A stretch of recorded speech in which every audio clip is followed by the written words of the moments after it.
बिस्मिल्लाहिर्रहमानिर्रहीम, अस्सलाम वालेकुम। आज मुज़ाकरात का तकरीबन आखिरी दौर आप समझ लें जनीवा में, और ये मुज़ाकरात नहीं, एक ड्रामा था।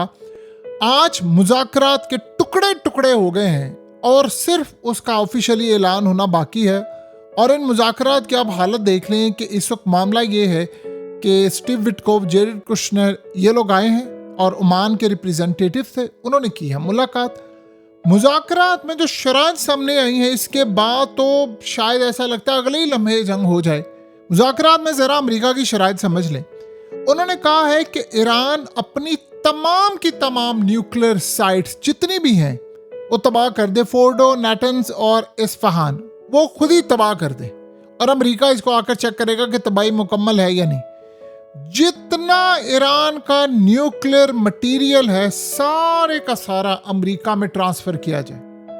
आपको पता है, इससे पहले कहा गया था, रूस ने कहा था कि वो मटेरियल हम ले लेंगे और गारंटी होगी कि अमेरिका पाबंदियां हटाएगा, सारा कुछ होगा। और बदले में ये कहा है कि इस सूरत हाल के अंदर कोई डेडलाइन नहीं होगी, यानी जो तमाम की तमाम चीजें हैं, यानी पहले था कि आप इतने देर तक ये नहीं कर सकते यूरेनियम और ये सारा कुछ, कितने साल या जो भी ऐसा था, अब है कि परमानेंट रहेगा, सारी जिंदगी नहीं आप ले सकते। जो अगली सूरत हाल है वो उससे भी ज्यादा टफ है। वो ये है कि आपने किसी तरह का न्यूक्लियर एनर्जी के लिए रखना ही नहीं है। यानी एक तो होता है कि आपने यूरेनियम इस्तेमाल करना है, इनरिचमेंट आप वो करते हैं कि न्यूक्लियर आप एनर्जी आपको चाहिए होती है, आपने बहुत सारी चीज़ें रखनी होती है। न्यूक्लियर पावर प्लांट आप यूज़ करते हैं, बिजली के लिए यूज़ करते हैं। वो कह रहे हैं कि न्यूक्लियर पावर प्लांट जोड़े किसी तरह की आपने यूरेनियम अफसुदगी और ये वो कुछ इस्तेमाल ही नहीं करना, चाहे बिजली के लिए हो चाहे किसी के लिए। ईरान मुकम्मल तौर पर मोहताज रहेगा, ना न्यूक्लियर मिसाइल के लिए ना न्यूक्लियर बम के लिए, किसी तरह का नहीं।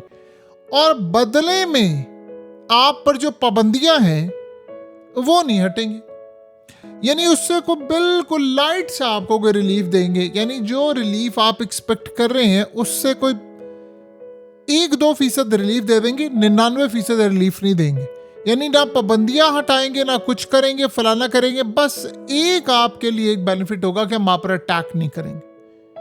आप अंदाजा कर लें जरा, हालत ये है कि आप अगले बंदे को कह रहे हो कि तुम पत्थरों के दौर में चले जाओ, ना तुम बिजली के लिए कर सको ना फलाना कर सको। सीधी सीधी सी बात है, जब आप मुज़ाकरात करते हैं तो आप कुछ अपनी डिमांड्स रखते हैं, कुछ अगले की। जब आपने मुज़ाकरात नहीं, आपने जंग करनी हो, तो आप ऐसी ही शराइत रखते हैं कि अगला माने ही ना और सीधा सीधा लड़ाई में कूद पड़े। ये अमेरिका की शराइत नहीं है, ये इसराइल की शराइत है। और इसराइल की शराइत आपको पता है क्या है? अब ये बात ज़हन में रख ले, पत्थर पर लकीर है, ये हमला नहीं होगा, ये जंग होगी, हर सूरत होगी। और चीन और रूस अब मुकम्मल सपोर्ट करेंगे, क्योंकि ये बात अब रूस की आ गई थी कि रूस ने कहा थी हम मटीरियल रखेंगे, उन्होंने कहा नहीं।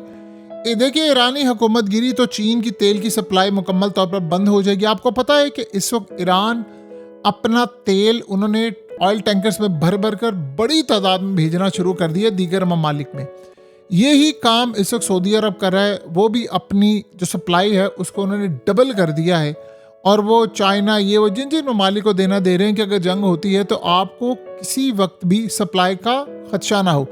देखिए, ये स्ट्रेट ऑफ हॉर्मस बंद होना है कितनी देर तक है? 10-12 दिन तक आप कर सकते हैं, लेकिन जंग लंबी चली तो फिर तो सप्लाई नहीं ना जाएगी। तो ईरानी हुकूमत गिरी तो चीन की तेल की सप्लाई मुकम्मल तौर पर बंद होगी, जैसे वेनेजुएला वाला मामला है। अब रूस की ड्रोन और असला की ईरानी सप्लाई खत्म हो जाएगी, रूस यूक्रेन की जंग नहीं लड़ सकेगा। अगर ये मामला हुआ ना तो फिर रूस को ना ड्रोन मिलेंगे ना मिसाइल मिलेंगे, फिर वो यूक्रेन की जंग नहीं लड़ सकता। ईरानी की आदत पहले ही 4 लेयर्स में बता चुकी है कि हम मारे गए, फलाना हो गया। ईरान की सुप्रीम लीडर ने कहा है मैं मारा गया तो ये आ जाएंगे, वो आ जाएंगे। अगर फौज के अंदर कुछ हुआ तो वो सारी लेयर्स हैं, कौन जाएगा कौन आएगा। और कल आपको पता है ईरान के फॉरेन मिनिस्टर ने कह दिया है कि क्यादत ये किसी को भी कुछ हुआ तो जंग तो हम तबाह को लड़ेंगे। अब आप ये सोचें, ईरान के अपने एयर डिफेंस सिस्टम में जो लूप होल्स था वो क्या थी चीज़ें? वो सारी की सारी चीज़ें ये थी ना कि अटैक होगा, ये डिफेंस सिस्टम को जैम कर देंगे, ये कर देंगे, वो कर देंगे। अब वो नहीं होगा। और ये चाइना और रशिया के ऊपर भी डिपेंड करता है वो कितनी मदद करते हैं। देखिए, अब ट्रंप ने देनी है एक रस्मी सी डेडलाइन कि जी ये फलाने दिन की डेडलाइन है, यहां तक आप ये हमारी शराइत मान ले, उसके बाद नहीं तो अटैक होगा। और ये शराइत तो उन्होंने मानी नहीं है। यानी सीधी सी बात है, शराइत मानने वाली नहीं। आप एक काम क्यों नहीं करते, ईरान की एक शर्त मान ले कि इसराइल के भी एटमी प्रोग्राम को कब्जे में ले ले और ईरान के भी ले ले और पूरे मिडिल ईस्ट को पाक कर दे, बात ही खत्म हो जाएगी। लाखों लोग किसने मारे हैं गजा में, तो आप उनसे ले लेना। उनके ना न्यूक्लियर मिसाइलों पर कोई मुस्लिम कंट्री बात करती है, ना यूरोपियन कंट्री बात करती है, ना अमेरिका करता है, और हालत तो ये है कि ना रशिया करता ना चाइना करता, वो भी बातचीत करने को तैयार। देखिए रशिया की तो स्टेक समझ आती है कि 16 से 20 लाख के करीब उनके जो लोग हैं वो इजराइल में रहते हैं, दोनों के बाद दोहरी शरीयत है। लेकिन इसका ये मतलब नहीं है कि आप इस सूरत हाल में, और ये याद रहे, जंग होगी, तबाही होगी, तो ये तमाम लोग रूस की मदद नहीं करेंगे या रूस के साथ नहीं खड़े होंगे, वो इसराइल के साथ खड़े होंगे। वो लोग ईरान के खिलाफ होंगे तो वो रूस के खिलाफ भी होंगे, वो चाइना के खिलाफ भी होंगे। तो रूस को खुलकर मजीद आना पड़ेगा इससे पहले कि तबाही मजीद हो। देखिए अब इसके बाद मुज़ाकरात एक ड्रामा है, अमेरिका ने सिर्फ टाइम गेन करना था, अब वो तैयारी मुकम्मल है, लिहाजा वो हमला उन्हें करना है तो वो उससे पहले उन्होंने शराइत रख दी है। देखिए अमरीकी हमला नाकाम होगा क्योंकि सारे अरसे में ईरान ने अपनी तैयारियां मुकम्मल की। मैक्सिमम चाइना और रशिया जो मदद कर सकता है वो कर रहे होंगे हमला रोकने में। ये हमला होगा तो पता चलेगा कि कितना रुकता, अगर रुका तो इसका ऑफकोर्स सारा क्रेडिट चाइना और रशिया को जाएगा। देखिए अगर हमला रुक गया उसके बाद फिर अमेरिका की तबाही नहीं रुकेगी, ना अमेरिका की रुकेगी ना इसराइल की रुकेगी। तो हमले में जितनी रियासत इस्तेमाल होंगी सब की सब ईरान की कार्रवाई की लपेट में आ जाएगी। तो बाद में कोई ये ना कहे कि जी हमारी फौजी अड्डा हमने तो अमेरिका को कहा था, सबके इस्तेमाल हो रहे हैं। अब डियागो गार्सिया वहां से बरतानिया ने कहा आप इस्तेमाल नहीं कर सकते, सऊदी अरब ने भी मना कर दिया, कतर ने, बहरीन, जितने सब ने मना कर दिए। तो क्या अमेरिका रुकेगा? यानी आप ये गारंटी दे सकते हैं कि यहाँ से कुछ भी इस्तेमाल नहीं होगा? तो कहाँ से फिर इस्तेमाल होगा? अमेरिका के बहरी बेड़े से, उसको तो ईरान उड़ा देगा। सो इब्तदा में जंग सिर्फ अमेरिका और ईरान के दरमियान होगी, ये याद रहे। लेकिन फिर ये सारे खित्ते को अपनी लपेट में ले लेगी, क्योंकि सारे खित्ते को लपेट में लेने का पूरा खेल ही रशिया के खिलाफ, चाइना के खिलाफ और ईरान के खिलाफ इजराइल की पूरी प्लानिंग है। तो वो तो चाहेंगे मुस्लिम कंट्रीज इस पूरे खेल में आए। और अमेरिका की तैयारी सिर्फ ईरान के लिए नहीं है, ये आप किसी गलत फहमी में ना रहे। सो लिहाजा इस सारी सूरत हाल के अंदर ये सारे का सारा मामला, ऐसी चीज़ें सामने आएंगी जिसका आप तसव्वुर भी नहीं कर सकते। अब हालात यहाँ पर ये हैं कि जिसका आप अंदाज़ा लगाएं कि इन्होंने जंग करनी है। अब ईरान को अब आप कितना क्या पैगाम देंगे? आप हतमी सा एक पैगाम दे देंगे कि काम करें। देखिए ईरान के सुप्रीम लीडर ने अपने आप को तैयार कर लिया होगा कि वो दुनिया से रुखसत हो सकते हैं, लेकिन उन्होंने छोड़ना नहीं है इनको, ये आप ज़हन में रख लें।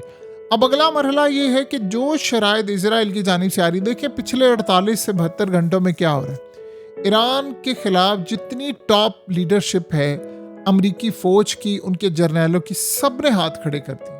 उन्होंने कहा ये जंग ना लड़े, आपकी तबाही होगी। स्टीव विटकॉफ ने कहा, जेरेड कुशनर ने कहा, सब ने कहा जी हमारी अब तबाही होने वाला है, ताकि सारे इसराइल के हामी हैं। आप अंदाजा करें टकर कार्लसन को क्या जरूरत है? वो जाता है डोनाल्ड ट्रंप से मुलाकात करने के लिए और वो जाकर उसको कहता है कि आप ये लड़ाई ना करें, हमारी तबाही हो जाएगी। उसको क्या जरूरत है? वो कह रहा है कि आप इसराइल की जंग में ना कूदें। आपको पता है आज उसने ये बात की है कि इसराइल ये जंग इसलिए चाहता है कि जितनी जल्दी ये जंग होगी उतना उसको फ़ायदा है। उसने कहा कि अब इसराइल के खिलाफ अक्सरियत अमेरिका की अवाम है और अगले 4-5 साल के अंदर लोग सड़कों पर आ जाएंगे। वो कहेंगे हमने अपनी जानें दे देंगे लेकिन किसी सूरत हमने इसराइल की जंग में कूदना नहीं है। अब भी अमेरिका के अंदर 80% लोग ईरान के जंग के खिलाफ है। ईरान के खिलाफ नहीं है, ईरानी जंग के खिलाफ है। मोडोरो की जंग के खिलाफ थे, वो मोडोरो के खिलाफ नहीं थे। ये किसी गलत फहमी में ना रहेगा। तो वो कहते हैं कि हम टैक्स का पैसा देते हैं, आप सीधा इसराइल को पहुंचा देते हैं। अब अमेरिका के पास अपने मिसाइल खत्म हो गए हैं। इनके जर्नैलों ने कहा कि अगर जंग लंबी छिड़ी तो मामला खराब होगा। देखिए अमेरिका और इसराइल समझ रहे हैं कि जंग करनी है। अमेरिका समझ रहा है कि मैं जल्द से 4-5 दिन में जंग खत्म कर लूँ। ये नहीं होने वाला। आप इस जंग को, ईरान ये जंग को घसीट कर ले गया ना अगर 1-1.5 महीना, तो पूरी दुनिया की तबाही हो जाएगी। तो अमेरिका की तबाही तो इतनी ज़्यादा होगी कि अमेरिका भीख मांगता फिरेगा। और फिर वो सूरत हाल होगी कि नेतन्याहू ने ट्रंप को नहीं छोड़ना कि तुमने हरकत क्या की है, तुमने ऐन बीच मौके के ऊपर आकर ये जंग रुकवा दी है। तो काफ़ी सारी सूरत हाल होगी और सारे का सारा मामला होगा। सो अब अगला मरहला ये होने वाला है जिसका आप तसव्वुर भी नहीं कर सकते यानी आने वाले वक्त में हालात ये बता रहे हैं कि चीज़ें इतनी ज़्यादा ख़राब होंगी, इतनी ज़्यादा ख़राब होंगी कि जिसका आप तसव्वुर नहीं कर सकते। अब तो लड़ाई में यानी आप समझ लें कि कोई बाकी लम्हे रह ही नहीं गए। अब तो कोई सूरत हाल नहीं, आपने डिमांड ऐसी रख दी है कि अगला बंदा शराइती ना माने और सीधी सीधी लड़ाई करे। आ जाए फिर मैदान में, फिर आ जाए, आपको पता चल जाएगा। 5 मिनट का टाइम है सिर्फ ईरान के हाइपरसोनिक मिसाइलों में और अमेरिका के एयरक्राफ्ट कैरियर की तबाही में, सिर्फ 5 मिनट का। उसके बाद की सूरत हाल फिर आप देख लेंगे। बहरहाल आपने पहले भी ये सोचा था ईरान कुछ नहीं करेगा, अगलों ने आपका बुरकस निकाल दे। इस दफ़ा तो आपकी तबाही के परखच्चे हर तरह के उड़ा देगा।